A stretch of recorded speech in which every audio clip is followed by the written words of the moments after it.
Yo,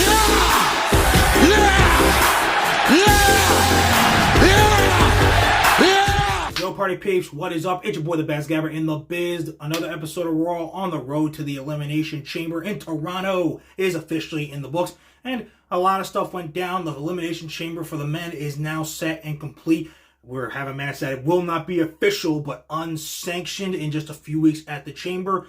And Dom just got murdered for absolutely no reason. Innocent bystander. Absolutely disgusting. But guys, I'm a little too traumatized to talk about it, but not enough to gab about it. So that's what we're going to do. Start off with things like how we started off Raw time, where with Sami Zayn basically reiterating what he said of, Kevin, I want to fight. I ain't cleared, but I got enough in here to beat your ass. And after pleading with Adam Pearce, because, we didn't have to plead with Nick Aldis, because, he's the better GM, bro.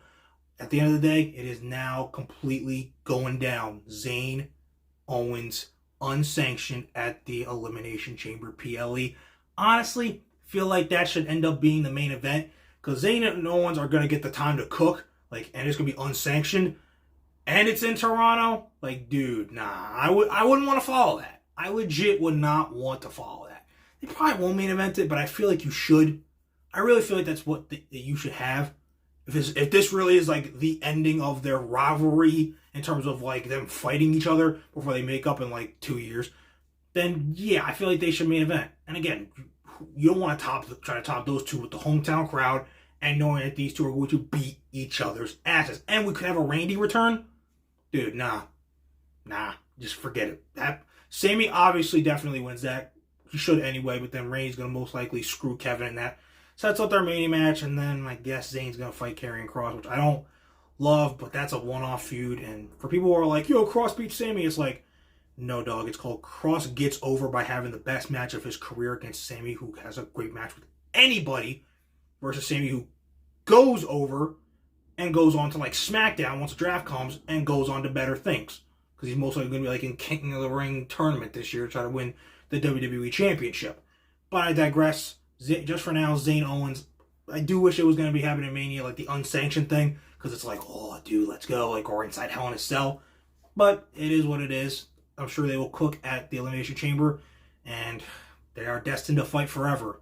But this might be the end of one of the greatest rivalries of all time, because somebody is going to get hurt. Somebody is going to pay.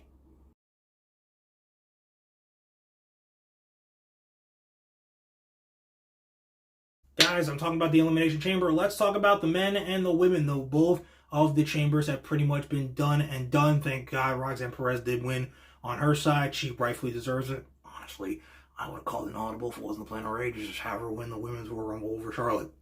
Is that what I said? But then in the main event, we had Seth Rollins beating Finn Balor in such a great match. The heavenly spirit of Bray Wyatt literally came down to grace us with his presence as the Fireflies were all around being yo, these two guys are cooking right now. Love you, Bray. But at the end of the day, it's all been said and done. We now have the official field: Priest, Logan Paul, CM Punk, Cena, Rollins. It is all made official. Who is going to go to WrestleMania? Who is getting the shot? That's right. I know I forgot Drew McIntyre, but at the end of the day, we know he's not winning. That's right. I said it, Drew. You're not winning. Come strike me down or burst me on Twitter. I have an account, but I don't even post on it, so I don't even know who I am. I ain't afraid that much.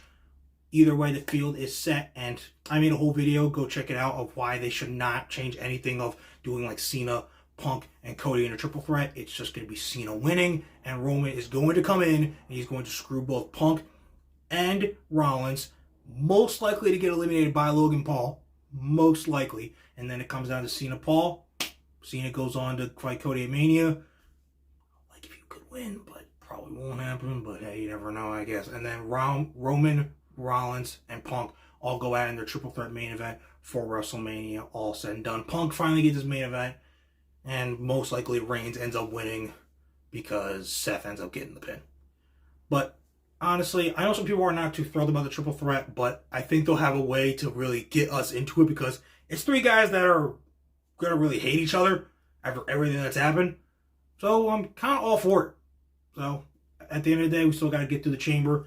But at the end of the day, there's only one man that's walking out of that chamber. It's a guy that you can't see, but you know we'll be leaving the chamber going one step closer to for the 17th time saying, the champ is here! Guys, something terrible happened tonight. Something very tragic happened here on Raw. An innocent bystander was assaulted inside of a WWE ring. Like, I'm sorry. And not just any innocent bystander. The man who's literally the future of this business. The living legend Dominic Mysterio got speared by Braun Breaker. It's not fair. It's not fair. AJ, why'd you have to move, bro? Take that spear like a man. Why? You know Dom's behind you. You gotta be a good person. You gotta have a good conscience. You just moved out the way and let an innocent bystander take that spear? No. Dead on the mat. Why? Cool. Catch a Braun Breaker's t-shirt aside. No, man. No. Dom is dead. He's gotta freaking have his beautiful real life wife and, on screen love interest in Liv Morgan freaking actually help him out to make him feel better, because god dang it, man. Why? It just hurts. But getting through it. On a side note, Braun, AJ, I am totally for that. There's 4 matches on the Elimination Chamber card right now, with both chamber matches. Tiffany and Trish teaming up. Weird sentence. And then we got Zayn and Owens in an unsanctioned match. So we got those 4. I would honestly add Braun versus AJ. Don't stretch that till Mania, because I love it. Sheamus needs to be involved in the Intercontinental Championship match in some way, shape, or form come WrestleMania. I know my original thing was like, yo, give me AJ, Braun, Penta, and Sheamus all in a fatal 4-way. But you know what? How about we just do it like this? Either one of 2 ways. Either just Penta can do his own thing, because it sounds like Rey Fenix might be getting, released from AEW soon. And maybe he fights Ludwig and Penta teams up with Phoenix, Lucha Bros to fight Ludwig and Pete Dunne. Weird tandem, but I don't know. But either way, we do it like this. Dom, Sheamus, Braun, AJ, Intercontinental Championship Fatal 4-Way. Or let's just throw all 5 in there. Let's throw Penta, Sheamus, Braun, AJ, Dom.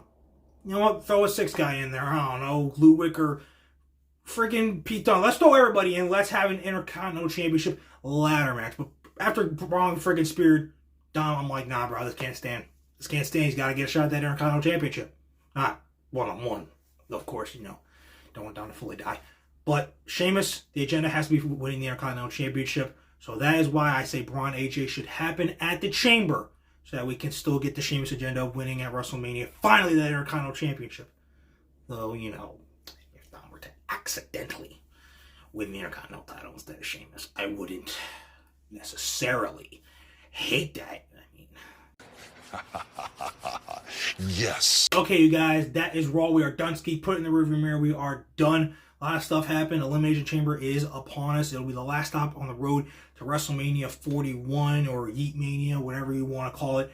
But on the flip side, after an incredible AEW Grand Slam Australia, the road to Revolution continues. It's only 3 weeks away. The card is stacked. Colt versus Mox, Omega Takeshita 2 international title, Fletcher versus Ospreay inside of a cage. Huge matches still to be added, like Cole versus Garcia to the TNT title, Hurt Syndicate versus Murder Machines, Hangman MJF, Swerve, Ricochet with a stiff. Oh my god, it's pay-per-view of the year for AEW again, because they've just been absolutely cooking.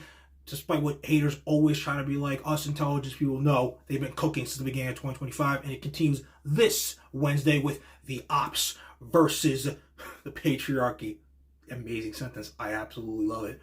And so much more, like Hangman and MJF finally face-to-face conversation after they tried to kick each other's ass in that great brawl last week. And then Friday, we got more build towards the Elimination Chamber. How's Cody going to find himself in another person's problem? And is Jacob Fatu going to get ever closer to saying those magic words, I hate you, Solo? Guys, we're getting towards the end of winter, but it is going to be a bouncy, awesome spring full of great wrestling action. You're not going to want to miss any of it going down. You're certainly not going to want to miss what your boy, the best gabber in the biz, has to say afterwards. So keep on liking, subscribing, and doing all that cool stuff. And most importantly, keep on remembering that when it comes talking wrestling, who better to gab with than Gabe right here. Okay, guys, hope you enjoyed Raw tonight. it was dope, especially that main event. But we got to move on. So, deuces, spuses, and I will see you guys after Dynamite this Wednesday. So go on, get out of here. I'm done.